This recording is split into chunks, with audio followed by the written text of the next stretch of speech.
क्या हाल है साथियों, मैं विकास तोमर आप लोग के अपने trust channel collective study for success पे आप लोग का स्वागत करता हूँ। 5 नवंबर करंट अफेयर देखेंगे हिंदी इंग्लिश दोनों ही भाषाओं में। ये पीडीएफ जो है आपको टेलीग्राम चैनल पे मिल जाएगी, जिसका लिंक मैं डिस्क्रिप्शन बॉक्स में दे रखा है। 9650347272 पे आप हमसे कॉल करके यूपीएससी और यूपीपीसीएस की जो पेड कोर्स हमारे चालू होने वाले हैं 1 दिसंबर से, उसके बारे में जानकारी ले सकते हैं। ठीक है, आज के 10 मोस्ट इंपॉर्टेंट टॉपिक है, चलिए इनको देखते हैं विस्तार से। पेनामा रम हेरोनरी, ठीक, बगुला होता है हेरॉन, ठीक। और जहाँ पे बगुले जो है रहते हैं, देख रहे हो, अगर इसको मैं थोड़ा बड़ा करके आपको दिखाऊं तो देख रहे हो, जैसे तरीके देखा होगा पेड़ों पे आपने कई सारे बगुले बैठे रहते हैं। तो जहाँ पे ज़्यादा रहते हैं, जहाँ पे इनका घर बन जाता है, ठीक है, तो उसको हेरोनरी बोलते हैं। तो पनामा राम ये केरला में एक जगह है, और पनामा राम ग्राम पंचायत और केरला स्टेट बायोडाइवर्सिटी बोर्ड की मदद से यहाँ पर काफ़ी ज़्यादा बगुले जो है पैदा हो रहे हैं, अलग अलग प्रजातियों के। ठीक, लार्जेस्ट ब्रीडिंग ग्राउंड बन गया है डिफरेंट स्पीशीज ऑफ हेरोन का मलाबार रीजन में। यहाँ पनामा राम जो है ये रिवर है, ठीक, उसके सैंड बैग पे ये काफ़ी ज़्यादा जो है छोटे से टापू पे आते हैं हेरॉन बगुले, जैसे कि little egret, black headed ibis, purple heron, large heron egret, median night heron. ठीक है, तो ये नाम भी पढ़ लो, क्योंकि यूपीएससी एक बार इस टाइप का क्वेश्चन पूछ लिया था उसने कि बताओ ये किसके नाम है, बर्ड्स के नाम है, एनिमल्स के नाम है, मैनिमल्स के नाम है, इस तरीके से। ठीक, और ये साइट जो है सिर्फ अकेली साइट है स्टेट में, केरला में, जहाँ पे कैटल ईग्रेट जो है ब्रीड करता है। कैटल ईग्रेट इसलिए इंपॉर्टेंट हो जाता है। कहाँ पे है ये? केरला में। कहाँ पे देखा था, ऐसा क्वेश्चन पूछेगा, केरला में। चलिए, बायोस्फीयर रिजर्व को आपने कई बार सुना होगा। भारत में पहला बायोस्फीयर रिजर्व बना था नीलगिरीज। यूनेस्को जो है इसकी मान्यता देता है, रिकॉग्निशन देता है। और ये आपको ये बात जानकर शायद अचंभा हो सकता है कि 2022 में पहला international day of biosphere reserve मनाया गया है। किस तारीख को? 3 नवंबर को। ध्यान रखना, 3 नवंबर को पहली बार international day of for biosphere reserve मनाया गया है। बायोस्फीयर रिजर्व में रिकॉग्निशन दिया जाता है भैया यूनेस्को के द्वारा। ये एक ऐसी जगह होती है जहाँ पर प्राकृतिक, सांस्कृतिक और पूरा एक इकोसिस्टम, जो पारिस्थितिकी तंत्र होता है, उसको पूरा स्टडी किया जाता है। क्या उसमें एबायोटिक और बायोटिक फैक्टर्स क्या क्या जो है वर्क कर रहे हैं, किस तरीके से ओवरऑल एक पिक्चर देखने की कोशिश की जाती है। पूरे बायोस्फीयर की बात होती है इसमें। ठीक, बायोस्फीयर शब्द आप लोगों ने शायद पढ़ा होगा। तो क्या होता है भैया, इसमें एटमॉस्फेयर भी है, हाइड्रोस्फीयर भी है, लिथोस्फीयर भी है। ठीक, तीनों को मिला के जो एरिया बनता है वो क्या होता है? वो बायोस्फीयर कहलाता है। ठीक है, बीच में तो कंप्लीट पिक्चर देखने की कोशिश की जाती है, और इसमें फिर किस प्रकार से उसको समझ के, रिसर्च करके, और जो है क्या आगे कोर्स ऑफ एक्शन होना चाहिए, क्या सजेशन होना चाहिए, वो सारी चीज़ें इसमें देखी जाती हैं। ठीक, इसमें देखिए, जो बायोस्फीयर रिजर्व बनाना है तो उसके लिए नेशनल गवर्नमेंट, जैसे भारतीय सेंट्रल गवर्नमेंट जो है वो नॉमिनेशन के लिए बायोस्फीयर रिजर्व का नाम भेजेगी, लेकिन जो संप्रभुता है जुरिसडिक्शन की वो स्टेट के पास रहेगी। जैसे कि यहाँ पर नीलगिरी जो है आपका किसके पास में? आपका स्टेट्स के पास में वो, क्योंकि नीलगिरी वाला 3 स्टेट्स में फैला हुआ है, कर्नाटका, केरला और तमिलनाडु में। ठीक, 1971 में world network of biosphere reserve बनाया गया। देखो, भारत में कई सारे बायोस्फीयर रिजर्व, बताइए कितने, कमेंट करके कितने बायोस्फीयर रिजर्व हैं, जिसमें से world network of biosphere reserve, या फिर man and biosphere side map भी बोलते हैं, वो सिर्फ 12 हैं। ठीक, टोटल कितने बायोस्फीयर रिजर्व भारत में? तो ये जो है आपका 12 जो है आपके world network of biosphere reserve जो है, ये 1971 में चालू किया गया था। और ये बैकबोन है बायोडाइवर्सिटी, जैव विविधता, उनका संरक्षण, इकोसिस्टम, पारिस्थितिकी तंत्र का रिस्टोरेशन, ठीक, हार्मनी फॉर नेचर। तो ये world network of biosphere reserve of the map programme के अंतर्गत होता है ये। ठीक, तो ये बहुत सारी चीज़ें, south south cooperation, north south cooperation, ये सब करते हैं। नॉर्थ साउथ, साउथ साउथ क्या है कि जो सदर्न हेमिस्फीयर में, दक्षिणी गोलार्ध में जो कंट्रीज़ हैं, इंडिया, ये सारी चीज़ें, तो उनके कोलैबोरेशन, उनके बीच में सहयोग रहे, उसके बाद में एक्सपीरियंस बिल्डिंग कैपेसिटी, ये सब किया जाए। ठीक, और पूरी दुनिया में 134 कंट्रीज़ में 738 जो है बायोस्फीयर रिजर्व हैं। 12 भारत में हैं, 4 श्रीलंका में हैं, 3 मालदीव्स में है। ठीक, साउथ एशिया में 30 बायोस्फीयर रिजर्व है। पहला बायोस्फीयर रिजर्व, ठीक है, वो साउथ एशिया में कहाँ बना था? श्रीलंका बना था, हुरुलू बायोस्फीयर रिजर्व, जो कि एक उष्ण कटिबंधीय शुष्क सदाबहार वन है, यानी कि ट्रॉपिकल ड्राई एवरग्रीन फॉरेस्ट है। भारत में पहला जो बायोस्फीयर रिजर्व बनाया गया यूनेस्को के द्वारा, जो रिकॉग्निशन दी गई, वो नीलगिरी बायोस्फीयर रिजर्व में, नीलगिरी बायोस्फीयर रिजर्व या फिर blue mountains of the Nilgiris जो हैं तमिलनाडु, कर्नाटक और केरला में, उनको बनाया गया। ठीक, 1986 होगा, यहाँ पर 86 बनाया गया था। नेक्स्ट टॉपिक है, बहुत ज्यादा इंपॉर्टेंट टॉपिक है, पॉलिटी एंड गवर्नेंस संबंधित, disqualification of convicted legislature from assembly. कई सारे ऐसे विधायक होते हैं, दोषी विधायक, ठीक है, जिनकी जो सदस्यता है वो खत्म कर दी जाती है, डिस्क्वालिफिकेशन हो जाता है उनका। ठीक, तो जब कन्विक्शन होना है, यानी कि दोषी पाए जाते हैं वो, ठीक, क्रिमिनल चार्जेस पर, ठीक, आपराधिक मामलों में, तब जो है उनकी सदस्यता खत्म की जाती है। तो उसमें अभी उत्तर प्रदेश के 2 जो है एमएलए विधायक जो थे, उनके ऊपर क्रिमिनल चार्जेस लगे, लेकिन एक जो है डिस्क्वालीफाई हुआ है अब और सीट वैकेंट हुई है, दूसरा नहीं हुआ है। तो इसके पीछे कारण मैं आसान भाषा में बताया, तो वैसे तो काफ़ी लंबा चौड़ा टॉपिक है ये। इसमें देखिए, भारत में एक एक्ट है, रिप्रेजेंटेशन ऑफ पीपुल्स एक्ट, जन प्रतिनिधित्व अधिनियम, आरपीए 1951। इसमें ये बोला जाता है जो इलेक्टोरल पॉलिटिक्स है, यानी मतदान के थ्रू जो राजनीति होती है, उसको डीक्रिमिनलाइज कराना है। ठीक, सेक्शन 8 के अंतर्गत, सेक्शन जो धारा 8 है वो ये कहता है कि इलेक्टोरल पॉलिटिक्स को हम डीक्रिमिनलाइज कर दें, मतलब क्रिमिनल जो है एक्टिविटी से, जो है अगर मान लीजिए उनको कोई केस हो जाता है तो हम उनको बचाएं, तो सेक्शन 8 में बोला जाता है।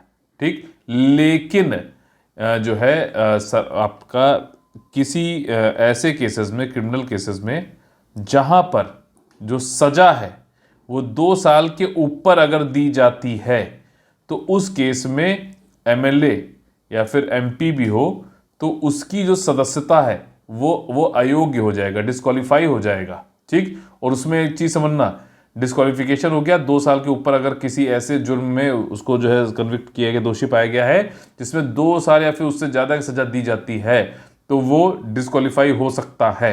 ठीक, अब उसमें डिस्क्वालिफिकेशन में भी 2 चीजें हैं कि मान लीजिए अगर उसको सिर्फ फाइन लगाया गया है, ठीक, फाइन लगा, डिस्क्वालीफाई तो हो जाएगा, सीट तो छोड़नी पड़ेगी भैया तुरंत। ठीक, खाली जुर्माना लगाया गया है, तो जिस दिन मान लीजिए आज की तारीख को 5 नवंबर को लगाया गया इनके ऊपर, ठीक, डिस्क्वालिफिकेशन, कन्विक्शन हुआ, दोषी पाए गए, तो आज से 6 साल के लिए डिस्क्वालीफाई हो जाएंगे। ध्यान सुनना, 6 साल के लिए डिस्क्वालीफाई होते हैं।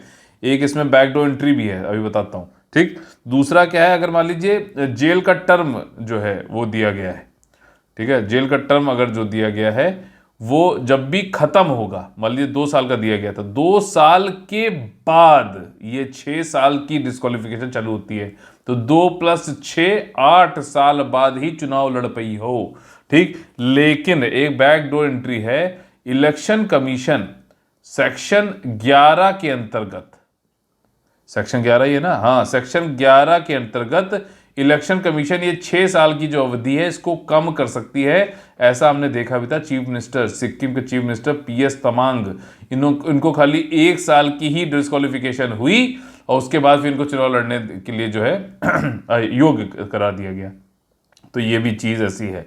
अब यहां पर जो सेक्शन 8 है ना, डीक्रिमिनलाइज की बात करता है, तो सेक्शन 8 का सब क्लॉज 4 जो है उसमें ये कहते थे कि मान लीजिए कोई एमपी एमएलए जो है वो भैया कन्विक्ट हो गया, दोषी करार दिया गया, चाहे 2 साल या फिर उससे ज़्यादा साल के लिए भी हो, दोषी करार दिया गया, तो उसमें एक इनको सेफ गार्ड था। सेफ गार्ड यह था कि 3 महीने के अंतर्गत, आज दोषी कराए गए तो आज से 3 महीने के अंतर्गत अगर वो अपील डाल दें हायर कोर्ट में या कहीं पे भी, तो वो डिस्क्वालीफाई नहीं होते थे। तो इस चक्कर में क्या होता था कि भैया सारे एमपी एमएलए, हाँ ठीक, वो हो गए, दोषी हो गए, कोई बात नहीं। ठीक, लालू प्रसाद यादव केस में ये हुआ था। ठीक, एक इसमें डिस्क्वालिफिकेशन वाले में सबसे पहले मुझे याद है ये जब ये lily Thomas versus union of India वाला केस आया था सुप्रीम कोर्ट का, तो उसमें राशिद मसूद एक जो है सहारनपुर से एक नेता थे, वो सबसे पहले ऐसे व्यक्ति थे जिनको डिस्क्वालिफिकेशन किया गया था। ये वाला जो है उनको मजा नहीं मिला था, सेफ गार्ड नहीं मिला था, सेक्शन 8 सब क्लॉज 4 वाला, जिसमें अपील डाल के जो है आराम से बने रहो एमपी एमएलए, वो चीज़ खत्म हो गई थी। और पहली बार जो है किसको मिला, राशिद मसूद जी को हुआ था। ठीक, तो एडेड इन्फॉर्मेशन ने खुद पढ़ा हुआ था इसलिए याद था। तो ये lily Thomas versus union of India वाला केस जो है डिस्क्वालिफिकेशन ऑफ एमपी एमएलए संबंधित है आपका। ये क्रिमिनल चार्जेस लगने पर 2 साल की अगर ज़्यादा सजा होती है तब। सेक्शन 8 सब क्लॉज 4 जो आरपीए का उसको हटा दिया गया था 2013 में। ठीक, तो ये सारी चीज़ें जो है इसमें थी। और मुझे लगता है मैंने आसान भाषा में इसको समझाने की कोशिश करी। बाकी इसमें ये बताया गया है कि मेजर ऑफेंसेस जो आईपीसी के होते हैं, सेक्शन 505, 153, यूएपीए टेररिज्म वाला, करप्शन, सती, इन सब के लिए जो है आपका ये क्रिमिनल चार्जेस लगाए जाते हैं, ठीक है। और इनके अलावा जो भी क्रिमिनल प्रोविजंस हैं उसमें डिस्क्वालिफिकेशन नहीं होता। इसलिए अभी जब तब दो जो है यूपी के लेजिस्लेटर को जो है क्रिमिनल चार्जेस लगे तो एक को डिस्क्वालिफिकेशन करना पड़ा है, दूसरे को नहीं, क्योंकि वो इन सारे लॉ में नहीं आता था, इन लॉ में आता था जो इनके अलावा है क्रिमिनल लॉज उनमें, ठीक। तो उसमें डिस्क्वालिफिकेशन नहीं होती है, ठीक है, क्योंकि उसमें 2 साल की सजा ही नहीं है, तो ये उससे नीचे सजा है, ये बात है। अगला टॉपिक है सेना स्पेक्टाबिलिस। सेना स्पेक्टाबिलिस, देखो ऐसा पेड़ होता है, ये स्पेशीज होता है जो किसी दूसरी जगह से लेके आया गया, मान लीजिए जो है सुंदर लग रहा है तो लगा दिया गया, ठीक है, भारत में, या फिर जो है वो कुछ फायरवुड जल्दी हो जाती है तो जलौनी बोलते हैं हमारे यहाँ गाँव में, कि जो है खाना पकाने के लिए जो फायरवुड होती है उसको निकालने के लिए जो है पेड़ लगा दिया जाता है, क्योंकि जल्दी पैदा हो जाती है। लेकिन क्या होता है कि ये बाकी जो पेड़ है ना उन सबको नष्ट कर देता है और पूरे में अपना वर्चस्व जो है बना लेता है। तो इस तरह की जो स्पेशीज होती हैं उनको इन्वेजिव एलियन स्पेसीज बुलाता है, और सेना स्पेक्टाबिलिस भी यही है। और ये मुद्दुमलाई टाइगर रिजर्व बहुत इंपॉर्टेंट है, नीलगिरी हिल डिस्ट्रिक्ट में ही है ये बिल्कुल ट्राई जंक्शन पे है, आपका कर्नाटका, केरला और तमिलनाडु के ट्रांजैक्शन पे है नीलगिरी हिल डिस्ट्रिक्ट में मुद्दुमलाई एमटीआर टाइगर रिजर्व, ठीक। बफर जोन में इसके पूरा देख रहे हो 800 हेक्टेयर, ठीक, और 1200 हेक्टेयर जो में तो भैया पूरा यही सेना स्पेक्टाबिलिस ही फैल गया है। और इसको ऑर्नामेंटल यानी कि जो है आपका सजावटी प्रजाति की तरह लाया गया था साउथ एंड सेंट्रल अमेरिका से। अब ये जो है पूरी तरीके से वहाँ पर छाया हुआ है, ठीक है। ये हाईली इन्वेजिव है और सिगूर प्लेटू में, जहाँ ये आपका कोर ऑफ बफर एरियाज है एमटीआर मुद्दुमलाई टाइगर रिजर्व के।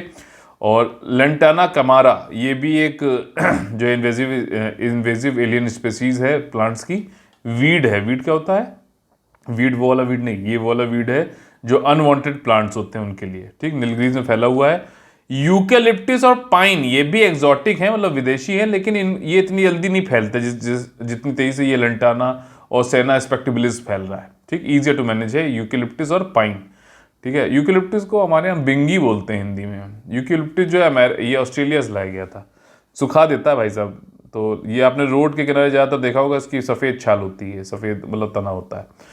मुद्दुमलाई टाइगर रिजर्व जो है ये लोकेटेड है नीलगिरी डिस्ट्रिक्ट तमिलनाडु में, ट्राई जंक्शन पे है ये कर्नाटका, केरला, तमिलनाडु के। और नीलगिरी बायोस्फीयर रिजर्व जो पहला बायोस्फीयर रिजर्व भारत में बना था 1986 में, उसका जो है पार्ट है ये।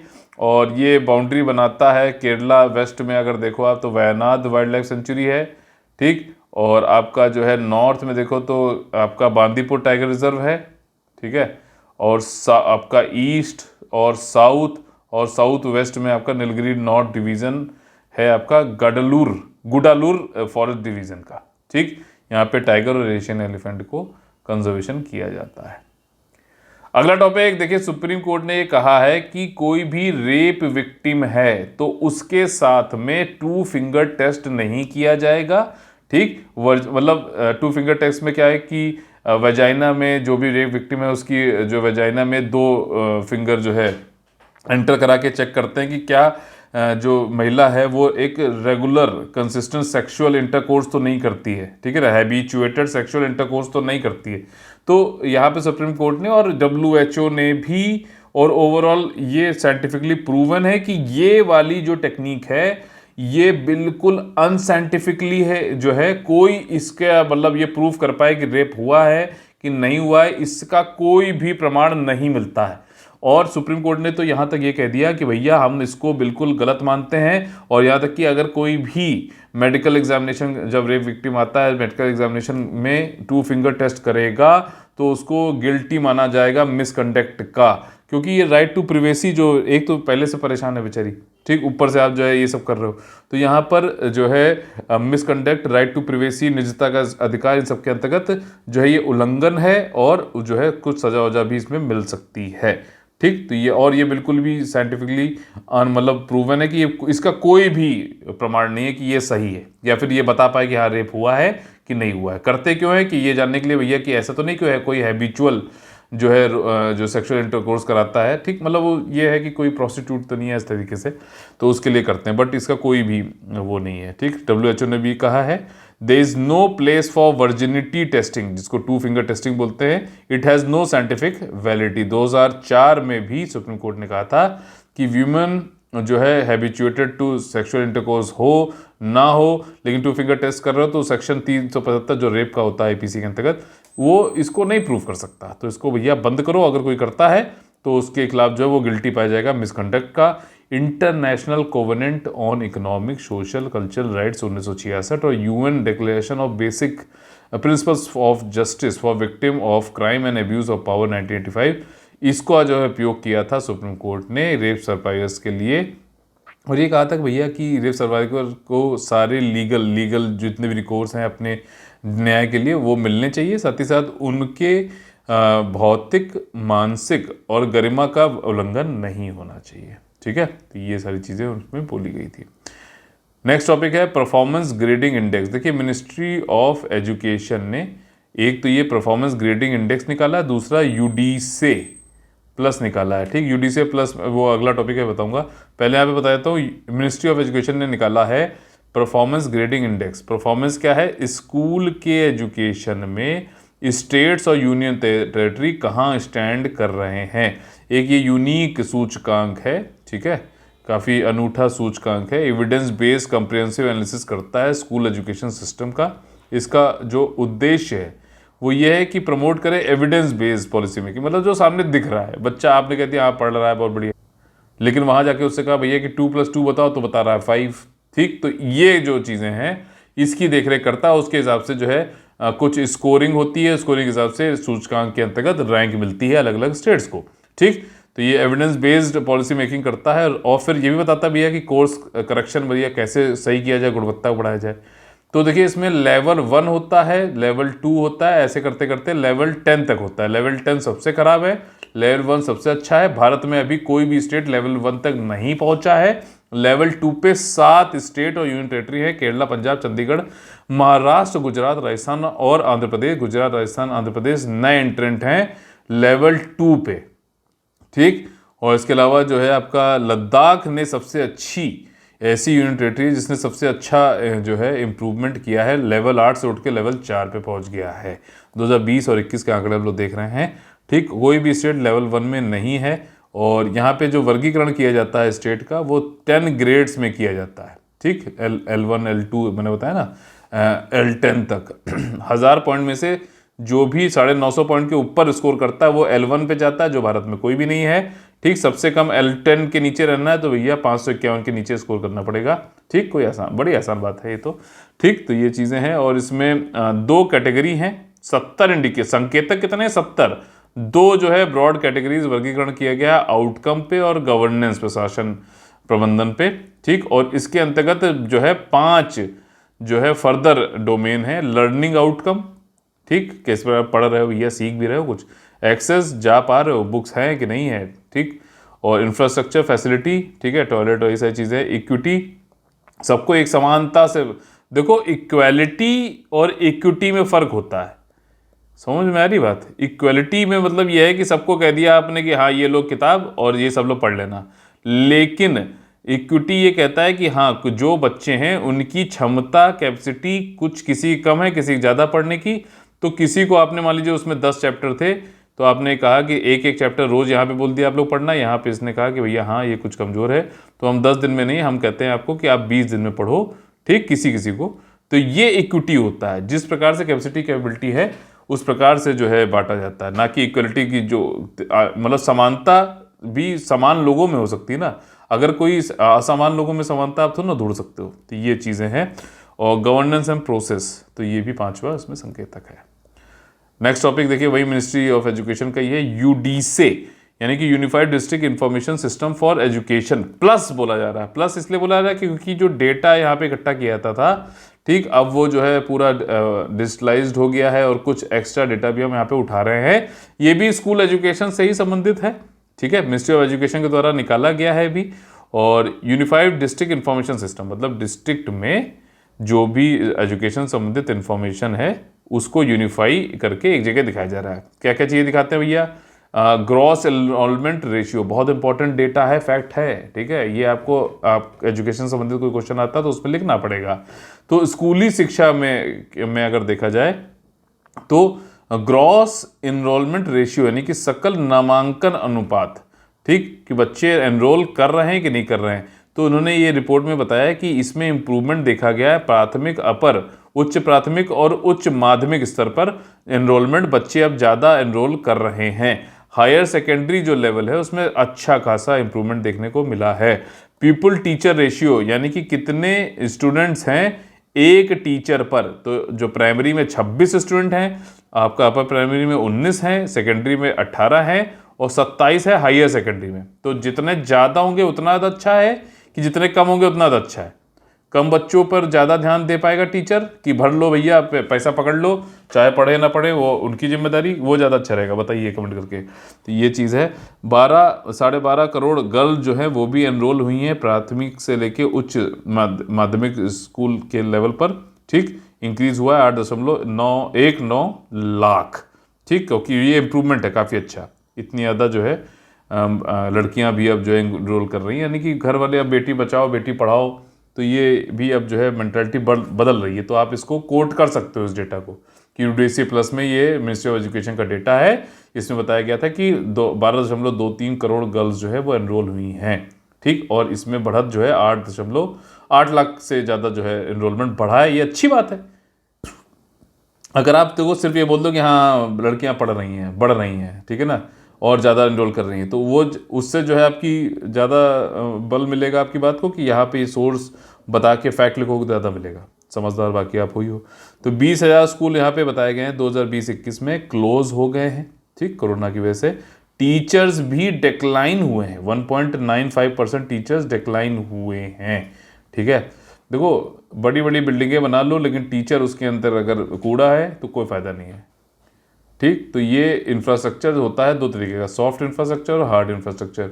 अगर हार्ड इंफ्रास्ट्रक्चर कितना भी अच्छा, बिल्डिंगें बुलंद हैं, लेकिन कोई फ़ायदा नहीं अगर जो है जो टीचर है वो अच्छा नहीं है, ठीक। तो ये वाली बात आपको समझना जरूरी है। और इसके बाद जो है पॉइंटेड आउट 45% के आसपास जो स्कूल है उसमें कंप्यूटर फैसिलिटी है सिर्फ 45% में, और इंटरनेट कनेक्शन सिर्फ 34% स्कूलों में है। 27% सिर्फ स्कूलों में जो है टॉयलेट है दिव्यांगजनों के लिए, और 49% जो स्कूल हैं वहाँ पर जो है रैंप है हैंड रेल के साथ में दिव्यांगजनों को आसानी से जाने के लिए। तो मतलब कम है, अभी 50% से भी कम है, देख रहे हो। ये चीज़ है। यूडीसी क्या है? ऑनलाइन डेटा कलेक्शन होता है, department of school and literacy के द्वारा किया था, 2018-19 से किया जा रहा है।